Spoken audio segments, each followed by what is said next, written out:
கடவுள் அருள் டிவி நேயர்களுக்கு அஸ்ட்ரோகே செய்யுங்கள் பணிவான நமஸ்காரங்கள். நேயர்கள் அனைவருக்கும் விஸ்வாவசு தமிழ் புத்தாண்டு நல்வாழ்த்துக்கள். எல்லாருக்கும் சௌக்கியமும் மங்களமும் உண்டாகட்டும். ஏப்ரல் 14, 2025 13, 4, 2026 வருடம் உண்டான காலகட்டத்தை தமிழ் வருஷ பருப்பு, தமிழ் வருடம் என்று சொல்கிறோம். அது தமிழ் மாதத்தின் மூலியமாக தமிழ் வருடம் விஸ்வாவசு வருஷம் பிறக்கிறது. இப்போது நம்மளுக்கு போன வருஷம்ன்றது பார்க்கும்போது குரோதி வருஷம்னு சொல்கிறது. இப்போ விஸ்வாவசு வருஷம். சரி, இந்த விஸ்வாவசு வருஷத்தில் என்னென்ன கிரகச்சாரங்கள், கிரக மாற்றங்கள் இருக்குது, இந்த வருஷம் பிறக்கும் பொழுது என்ன கிரக நிலைகள் இருக்குது, என்னென்ன கிரகங்கள் மாற்றங்கள் அமையிறது, பெரிய கிரகங்கள் வருட கிரகங்கள்னு சொல்லக்கூடிய சூரியன், அதாவது குரு, சனி, ராகு, கேது இவர்களுடைய மாற்றங்கள் என்ன, மாத கிரகங்கள்னு சொல்லக்கூடிய சூரியன், செவ்வாய், புதன், சுக்கிரன் இவா 4 பேரும் மாத கிரகங்கள்னு சொல்லக்கூடியது. சந்திரன் தினக்கோள், அதாவது 2.25 நாளைக்கு ஒரு ராசியிலிருந்து அடுத்த ராசிக்கு போகிறார்.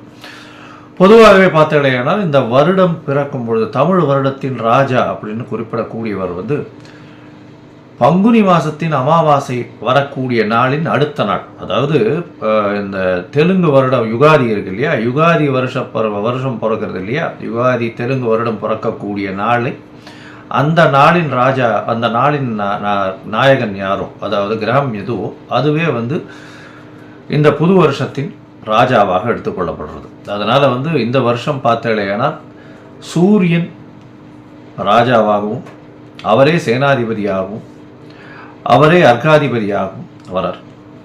இதை தவிர பார்த்தேன்னா அதாவது சந்திரன் மந்திரியாக இருக்கார். அது எப்படி சந்திரன் வரார் அப்படின்னா, இந்த வருஷம் விஸ்வாவசு வருஷம் பிறக்கிறது இந்த திங்கட்கிழமை, அதனால் சந்திரன். அதே மாதிரி பார்த்தேனால் ஆவணி மாதம் சேனாதிபதி எப்படி டிசைட் பண்ணுறது அப்படின்னா, சேனாதிபதினு சொல்லக்கூடியது ஆவணி மாதம் வரக்கூடிய முதல் நாளை சேனாதிபதியும், ஆடி மாதம் அப்படின்னு சொல்லக்கூடியது சஸ்யாதிபதி. இதெல்லாம் எதுக்கு முக்கியம் அப்படின்னா, சஸ்யாதிபதி அப்படின்னா இந்த விளைச்சல் எப்படி இருக்கும் அப்படின்னு சொல்லக்கூடியது. சேனாதிபதியை எதுக்கு சொல்கிறோம் அப்படின்னா, இந்த இராணுவங்கள், அதை தவிர தளவாடங்கள், அதை தவிர நம்முடைய பாதுகாப்பு, இதை ஆளக்கூடியவர் யார் அப்படின்னா சூரியனாக இருப்பார் இந்த வருஷம். அதனால் என்ன ஆகும் அப்படின்னா, இந்தியாவினுடைய பொதுவாகவே இந்த லா அண்ட் ஆர்டர் ரொம்ப ஸ்ட்ராங்காக இருக்கும். மிகவும் கடுமையான சட்டங்கள் பாயக்கூடிய காலகட்டமாக இருக்கும். ஏன்னா சூரியனே ராஜாவாக இருக்கார். அதை தவிர வரிகள் கொஞ்சம் அதிகமாக இருக்கும், விலைவாசி கொஞ்சம் அதிகமாக போகக்கூடிய வாய்ப்புகள் நிச்சயமாக உண்டு. இதை தவிர பார்த்தாலேனால் இந்த செவ்வாய் உங்களுக்கு அதாவது இந்த வருஷம் தனாதிபதினு சொல்லக்கூடியவர் செவ்வாய். தனாதிபதி அதாவது தானியாதிபதினு சொல்லக்கூடியவர் செவ்வாய். தானியங்கள்லாம் விளைவிக்கிறதுக்கு செவ்வாய்ன்றதுனால நெருப்பின் மூலியமாக தானியங்கள் அதாவது லாஸ் ஆகக்கூடிய வகைகள் வாய்ப்புகள் மிகவும் அதிகமாகும். அதை தவிர தானியங்களுடைய ஸ்கேர்சிட்டி கொஞ்சம் அதிகமாக இருக்கும். அதாவது தானியங்கள் கிடைக்கிறதுல கம்மியாக இருக்கும். அதன் மூலியமாக விலைவாசிகள் ஏறக்கூடிய வாய்ப்புகள் மிகவும் அதிகம். தங்கம் விலை ஏறக்கூடிய வாய்ப்புகள் நிச்சயமாக உண்டு. தங்கம் அதிக உச்சம் தொடக்கூடிய வாய்ப்புகள் மிகவும் அதிகம் இந்த வருஷம் பார்த்தாலேயானால். ஏன்னா குரு பகவான் 3ஆம் இடத்துல போகிறார். அது அவருடைய வீட்டையே வேற 9ஆம் இடத்த பாக்கியஸ்தானத்தையும் பார்க்குறார். அதனால் தங்கத்தின் விலை அதிகமாக போகக்கூடிய வாய்ப்புகள் நிச்சயமாக இருக்கும். அதை தவிர பார்த்தாலேயானால் இந்த வருஷம் மழை கொஞ்சம் அதிகமாகவே இருக்கும். ஆனால் தேவையான அளவிற்கு மேல் பெய்யும், தேவையான இடத்தில் பெய்யாமல் போகும். தேவையான இடத்தில் பெய்யாமல் போகும்னா நகரங்களில் கொஞ்சம் அதிகமாக பெய்யக்கூடியதாக இருக்கும். இதன் மூலியமாக இந்த வெள்ளம் வர்றது, அந்த மாதிரியான பிரச்சனைகள் கொஞ்சம் அதிகமாகவே இருக்கும். அதனால் தண்ணீர் பற்றாக்குறை சற்று இருக்கக்கூடிய காலகட்டமாகவே அமையும். சரி, மொத்தத்தில் இந்த வருஷத்தில் பார்த்தேன்னா சூரியனுடைய கட்டுப்பாட்டில் எல்லா விஷயங்களும் வர்றதுனால நாட்டை ஆளக்கூடியவர்களுக்கு நல்ல ஒரு ஏற்றமான காலகட்டமாக இருக்கும். இருந்தாலும் கடுமையான சட்டங்கள் கொஞ்சம் அதிகமாக வரக்கூடிய வாய்ப்புகள் நிச்சயமாக உண்டு. சனியும் ஆட்சியில் போயிருக்கார். இந்த வாட்டி கும்பத்திலேயே போய் ஆட்சியில் இருக்கிறது, மூலத்திரிகோண வீட்டில் இருக்கிறதுனால தொழிலாளர்களுக்கு மிகவும் கடினமான காலகட்டமாக இந்த வருஷம் அமைய போகிறது. பண பற்றாக்குறை கொஞ்சம் அதிகமாகவே இருக்கும். தொழிலாளர்கள் மத்தியில் பண வரத்து அதிகமாக இருக்காது. ஃப்ரீ ஃப்ளோ ஆஃப் மணி இருக்கிறதுக்கு வாய்ப்புகள் மிகவும் கம்மி. வியாபாரிகளுக்கு சற்று பின்னடைவு இருக்கும். ஏன்னா இந்த வருஷம் பிறக்கும் பொழுதே வந்து புதன் 12ஆம் இடத்துல நீச்சப்பட்டு போகிறார். விரயங்கள் வியாபாரிகளுக்கு கொஞ்சம் அதிகமாகவே இருக்கும். லாசஸ் கொஞ்சம் அதிகமாக இருக்கக்கூடிய வாய்ப்புகள் நிச்சயமாக உண்டு. இருந்தாலும் நீச்ச பங்கம் அடைகிறார், அதாவது க்ளோஸ், அதாவது இதை விட்டு வெளியில் போகிறதுனால நல்ல ஏற்றங்கள் கிடைக்கக்கூடிய காலகட்டமாகவும் அமையும். வியாபாரத்தின் மூலியமாக இந்த ஷேர் மார்க்கெட் இண்டிசஸ்லாம் பார்த்தீங்கன்னா, ஷேர் மார்க்கெட் இண்டிசஸ்லாம் வந்து உள்நாட்டு உற்பத்தி வெளியில் போய் அது ஒரு பெரிய ஏற்றத்தை கொடுக்கும். இம்போர்ட் எக்ஸ்போர்ட் பிஸ்னஸ் ஒரு பெரிய மாற்றம், பெரிய உச்சத்தை தொடக்கூடிய வாய்ப்புகள் நிச்சயமாக உண்டு. மொத்தத்தில் பார்த்தோம்னா இந்த வருஷம் பெரிய ஏற்றம் நல்லபடியாக இருக்கும். பெண்களுக்கு மிகவும் ஏற்றமான வருஷம். பெண்கள் வந்து நல்ல எல்லா இடத்துலையும் வந்து ஒரு ஐகானிக் ப்ரெசன்டேஷன் இருப்பாங்க. ஏன்னா சுக்கிரன் வந்து உச்சம் பெற்று போயிருக்கக்கூடிய காலகட்டத்தில் இந்த வருஷம் பிறகுறது அது ஒரு பெரிய ஏற்றம். பரிவர்த்தனை யோகத்திலையும் பிறகுறது, அதாவது குருவின் பரிவர்த்தனையும் இருக்குது. அதனால் பணம், பெண்களின் கையில் பணம் வந்து ரொம்ப அதிகமாக இதுவாகும். அதாவது அதே மாதிரி இந்த களியாட்டங்கள்னு சொல்லக்கூடிய இந்த இந்த கிளாமர் இண்டஸ்ட்ரியில் கொஞ்சம் அதிகமாக செலவுகள் அதிகமாக இருக்கும். ஃப்ளாஷி இண்டஸ்ட்ரியில் கொஞ்சம் அதிகமாக இருக்கும். அது தவிர போதை வஸ்துக்கள், அது தவிர இந்த மதுபானங்கள் இதெல்லாம் வந்து அதிகமான விலை ஏறக்கூடிய, அதிகமாக கன்சியூம் பண்ணக்கூடிய வாய்ப்புகள் மிகவும் அதிகமாக இருக்கும். சரி, இந்த வருஷத்தினுடைய மாற்றங்கள் என்னென்ன அப்படின்றத பார்ப்போம். இந்த வருஷம் பிறக்கும் பொழுது பார்த்தோம்னா சூரியன், அதாவது சித்திர மாதம் அப்படின்றதுனால சூரியன் உச்சம் பெற்று மேஷத்தில் மேஷ ராசியில் இருக்க, காலபுருஷ தத்துவத்தின் 2ஆம் ராசியில் வந்து குரு, 4ஆம் ராசியில் அதாவது கடகத்தில் செவ்வாய் நீச்சப்பட்டும், கேது 6ஆம் இடத்திலும், சனி ஆட்சி மூல திரிகோணத்தோடு வந்து கும்பத்திலையும், அது தவிர ராகு, புதன், சுக்கிரன், இந்த 3 கிரகங்கள் வந்து மீனத்திலையும் இருக்குது. இந்த வருஷம் ஆரம்பிக்கும் பொழுது இந்த வருஷத்தின் வரக்கூடிய பயிற்சிகள்னு பார்த்தோம்னா, முதல்ல வரக்கூடிய பயிற்சி அப்படின்னா 26/4/2025 அன்னைக்கு ராகு கேது பெயர்றார். வாக்கிய பஞ்சாங்கம் பிரகாரம் ராகு பகவான் மீனத்திலிருந்து கும்பத்திலும், கேது கன்னியிலிருந்து சிம்மத்திலையும் வரார். இந்த வருஷம் பார்த்தாலேயானால் குரு பெயர்ச்சி வருது. குரு 11/5/2025 குரு தன்னுடைய ரிஷப ராசியிலிருந்து மிதுன ராசிக்கு போகிறார். அதாவது அவர் வந்து பரிவர்த்தனை யோகத்தில் இருந்தார். ரிஷப ராசியிலிருந்து மிதுன ராசிக்கு போகிறார் குரு. இந்த வருஷத்தில் கடைசியில் மார்ச் 6ஆம் தேதி 2026ஆம் வருஷம் அப்போ வந்து சனியினுடைய மாற்றம் இருக்குது. சனி வாக்கிய பஞ்சாங்க பிரகாரம் 6/3/2026 அன்னைக்கு தான் வந்து மாறுறார். கும்பத்திலிருந்து மீனத்துக்கு போகிறார். இதுதான் இந்த வருஷத்தினுடைய வருட கிரகங்கள்னு சொல்லக்கூடிய குரு, ராகு, கேது, சனியினுடைய மாற்றங்கள். சரி, இந்த மாற்றங்கள் என்னென்ன ஏற்றங்களையும் இறக்கங்களையும் கொடுக்கும்? அதாவது மேஷம் முதல் மீனம் வரை உண்டான ராசிக்காரர்களுக்கு எப்படி இருக்கும் அப்படின்றத பார்க்கலாம். இது நடுவில் என்னுடைய மொபைல் நம்பர் ஸ்க்ராலிங்கில் வந்துட்டு இருக்கும். உங்களுக்கு அஸ்ட்ராலாஜிக்கல் கன்சல்ட் தேவைப்பட்டதுன்னா நீங்கள் எனக்கு ஃபோன் பண்ணுங்க. உங்களுக்கு உண்டான அப்பாயின்மெண்ட்டை தரேன். உங்களுடைய date, time, place of birth, உங்களுடைய பெயர், தாய் தகப்பனார் பெயர் அனுப்பிச்சி வைங்க. என்னுடைய கட்டணம் என்னென்னு போடுறேன். அதுக்கப்புறம் உங்களுக்கு அப்பாயின்மெண்ட் தரேன். உங்களுடைய அப்பாயின்மெண்ட்டை போடும்போது உங்களுடைய ஹாரோஸ்கோப் போடுவோம். ஹாரோஸ்கோப்பில் சந்தி இருக்கான்னு முதல்ல பார்க்கணும். ஏன்னா நட்சத்திர சந்தி, பாத சந்தி, அது தவிர லக்ன சந்தி இதெல்லாம் இருந்ததுன்னா இந்த காலகட்டத்தில் நன்னா இருக்குன்னு நினச்சின்னு இருப்போம். ஆனால் நன்னா இருக்காது.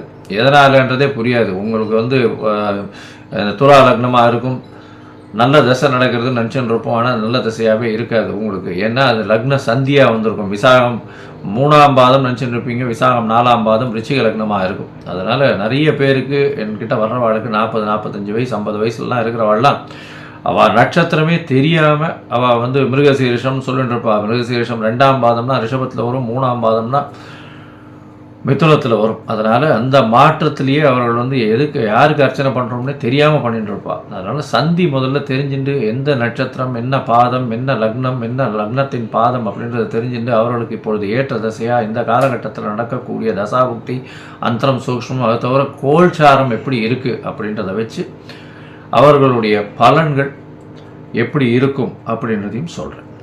சரி, இப்போ மேஷம் முதல் மீனம் வரை விஸ்வாசு வருஷம்.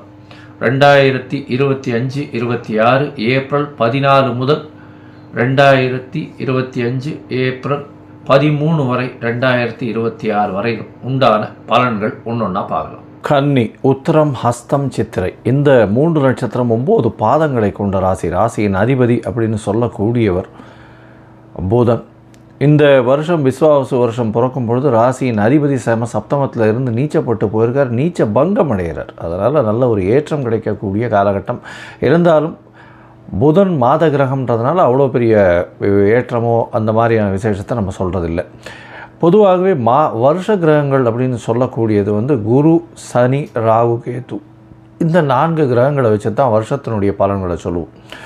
இந்த வருஷம் பார்த்தலையானால் உங்களுடைய ராசிக்கு அதாவது 10ஆம் இடத்துல குரு போகிறார். அதாவது இந்த வருஷம் வந்து மாற்றங்கள் அப்படின்னு சொல்லும்போது எடுத்த உடனே ராகு கேத்துவின் மாற்றம் இருக்குது. ராகு பகவான் உங்களுடைய ராசிக்கு 6ஆம் இடத்திலும் கேத்து உங்களுடைய ராசிக்கு 12ஆம் இடத்துலையும் போகிறார். அதாவது ராகு வந்து 6ஆம் இடம்னு சொல்லக்கூடிய கும்பத்துக்கு போகிறார். பெரிய ஏற்றம் கிடைக்கக்கூடிய காலகட்டம். ஏன்னா பொதுவாகவே துர்கிரகங்கள் 6ஆம் இடத்துல இருக்கிறது பெரிய விசேஷம். 6ஆம் இடத்துல மறைந்த இடத்தில் போய் இருக்கிறது அப்படின்னு போகும்போது ரொம்பவும் ஏற்றத்தை கொடுக்கக்கூடிய காலகட்டமாக அமைய போகிறது. இதன் மூலியமாக என்ன வரும்னா எதிரிகள் அற்ற நிலை இருக்கும். எதிரிகள் வந்தாலும் அவர்களை வெல்லக்கூடிய நிலை இருக்கும். புதிய வேலை கிடைக்கக்கூடிய காலகட்டமாக இருக்கும். வேலை மூலியமாக வெளிநாடு வெளியூர் போகக்கூடிய ஷார்ட் ட்ரிப் போகக்கூடிய வாய்ப்புகள் நிச்சயமாக வரும். ராகு அதுவும் 6ஆம் இடத்துல இருக்கிறதுனால எல்லா விதத்திலையும் அதாவது உங்களுடைய வேலையினுடைய வேகம் வந்து ரொம்பவும் அதிகமாக இருக்கக்கூடிய காலகட்டம். உங்களுடைய எண்ண ஓட்டங்கள் மிகவும் அதிகமாக இருக்கக்கூடிய காலகட்டமாக இருக்கும். 6ஆம் இடத்தில் சனி பகவான் இருக்கார். இந்த வருஷம் மொத்தமே வந்து 6ஆம் இடத்துல சனி பகவான் இருக்கார். 6ஆம் இடத்துல இருக்கும்பொழுது கடன் ஏதாவது இவ்வளோ நாள் இருந்ததுன்னா அந்த கடன்லாம் முடியக்கூடிய வாய்ப்புகள் உண்டு. சிறு சிறு தடங்கள் வந்தாலும் கடன் முடியக்கூடிய காலகட்டமாக அமைய போகிறது. ஏன்னா குருவும் வந்து அந்த சனியை பார்க்கறதுனால கண்டிப்பாக 6ஆம் இடத்தில் இருக்கக்கூடிய சனி உங்களுக்கு எல்லா விதமான வெற்றியையும் ஏற்றத்தையும் கொடுப்பார். நிச்சயமாக கொடுக்கக்கூடிய காலகட்டம். இந்த வருஷம் வந்து எடுத்த உடனே வந்து ஒரு மாதம் 1.25 மாதத்துலேயே வந்து ராசிக்கு 10ஆம் இடத்துல குரு போகிறார். இவ்வளோ நாளாக 9ஆம் இடத்துல இருந்தார் குரு. அதுவும் குரு வக்ரகதி அடைஞ்சு திருப்பி இதுவாகி அதுக்கப்புறம் 10ஆம் இடத்துக்கு போகிறார். ராசிக்கு 10ஆம் இடத்துக்கு குரு போகும்பொழுது தொழிலில் ஒரு மாற்றங்கள் ஏற்படும். ஆனால் மாற்றங்கள் ஏற்றமாக இருக்கக்கூடிய வாய்ப்புகள் உண்டு. புதிய வேலை அமையக்கூடிய வாய்ப்பு, வேலையில் மாற்றங்கள் அமையக்கூடிய வாய்ப்புகள் இருக்கும். பண வரவிற்கு பஞ்சம் இருக்காது. ஏன்னா அதாவது தனக்காரகனே தனஸ்தானத்தை பார்க்குறது பெரிய விசேஷத்தை கொடுக்கக்கூடிய காலகட்டமாக அமைய போகிறது. அது தவிர பார்த்தீங்கன்னா உங்களுடைய ராசிக்கு அதாவது 4ஆம் இடத்தையும் பார்க்குறது. அதனால் படிக்கக்கூடிய மாணவர்களுக்கு நல்ல ஒரு ஏற்றம் இருக்கும். தாயின் உடல்நிலையில் நல்ல ஒரு ஏற்றம் இருக்கக்கூடிய காலகட்டமாக அமைய போகிறது. தாயின் உடல்நிலையில் நல்ல ஒரு ஏற்றம், புதிய வீடு மனை வாங்கக்கூடிய பாக்கியம், புதிய கடன் ஏற்படக்கூடிய வாய்ப்புகள் நிச்சயமாக இருக்குது. சுப செலவுகள் வரக்கூடிய வாய்ப்புகள் நிச்சயமாக இருக்குது. உங்களுடைய ராசிக்கு பார்த்தீங்கன்னா 12ஆம் இடத்துல கேது பகவான் போகிறார். தூக்கம் கெடக்கூடிய வாய்ப்பு, வெளியூர் வெளிமாநிலம் வெளிநாடு சென்று வரக்கூடிய வாய்ப்புகள் நிச்சயமாக இருக்கும். ஷார்ட் ட்ரிப் போயிட்டு வரக்கூடிய வாய்ப்புகள் இந்த வருஷம் நிச்சயமாக உண்டு.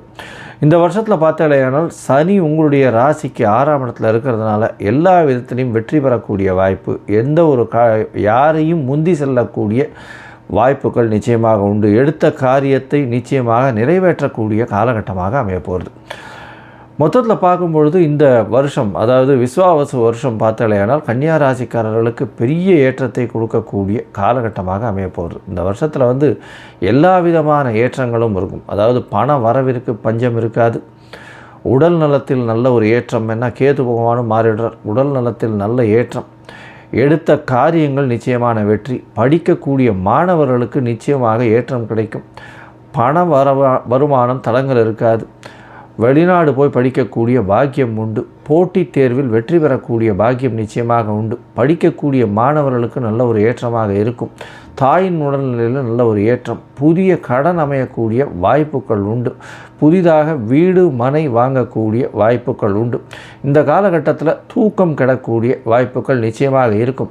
இந்த வருஷம் பார்த்தலையானால் உங்களுடைய ராசிக்கு 6ஆம் இடத்தில் இருக்கக்கூடிய ராகு அபரிமிதமான ஏற்றத்தை கொடுப்பார். புதிய வேலையில் மாற்றத்தை கொடுப்பார். அதில் வந்து பெரிய ப்ரமோஷனை கொடுத்து அபரிமிதமான ஏற்றங்களை கொடுக்கக்கூடிய காலகட்டமாக அமைய போகிறது. எதிர்பாராத இடத்திலிருந்து திடீர் பணவரவு வரக்கூடிய வாய்ப்புகள் நிச்சயமாக இருக்கும். எடுத்த காரியங்கள் நிச்சயமாக வெற்றி பெறக்கூடிய வாய்ப்பு. இந்த கன்னியாராசிக்காரர்கள், அதுவும் வந்து இந்த சார்ட்டர்ட் அக்கௌண்ட்டாக இருக்கிறவங்க, அதை தவிர பேப்பர் தொழில், பேப்பர் எழுத்து பணி, இந்த மாதிரியான விஷயங்கள், ஆர்ட் டைரக்டர்ஸாக இருக்கிறவங்க, அதை தவிர வந்து பார்த்தாலேயானால் கம்யூனிகேஷன், இன்ஜினியரிங், பார்ட்னர்ஷிப் வியாபாரம், இந்த மாதிரியான வியாபாரங்கள் பண்ணுறவாளுகள்லாம் பெரிய ஏற்றம் கிடைக்கும். அது தவிர சொந்த தொழில் பண்ணுறவங்களுக்கு புதிய தொழில் அமையக்கூடிய வாய்ப்பும், புதிய தொழிலில் பெரிய ஏற்றம் கிடைக்கக்கூடிய வாய்ப்பும் நிச்சயமாக அமையும். பார்ட்னர்ஷிப் தொழிலில் பார்த்தாலேயானால் சற்று பின்னடைவு இருந்தாலும் பார்ட்னர் கூட நல்ல ஒரு இணக்கம் செல்லக்கூடிய வாய்ப்புகள் நிச்சயமாக இருக்கும். உங்களுடைய ராசிக்கு பார்த்தாலேயானால் எல்லா விதமான வெற்றிகளும் இந்த வருஷம் இருக்குது. இந்த வருஷம் நீங்கள் வந்து நாமக்கல் சென்று ஆஞ்சநேயர் ஒரு 2 தடவையாவது வழிபட்டுட்டு வாங்கும், பெரிய ஏற்றம் கிடைக்கும். அவருக்கு ஒரு வெத்தலை மாலை சாத்திட்டு வாங்கும். உங்களுடைய வாழ்வில் மிகப்பெரிய வசந்த காலம் வரும். இந்த வருஷம் கன்னியா ராசிக்காரர்களுக்கு 90 விழுக்காடு எல்லா விதமான வெற்றிகளும் வந்து சேரும். கடவுள் அருள் டிவியை பார்த்தமைக்கு நன்றிகள். மேலும் இது போன்ற தகவல்களை தெரிந்து கொள்ள கடவுள் அருள் டிவியை சப்ஸ்கிரைப் செய்யுங்கள். மறக்காமல் பெல் ஐக்கானை கிளிக் செய்யுங்கள்.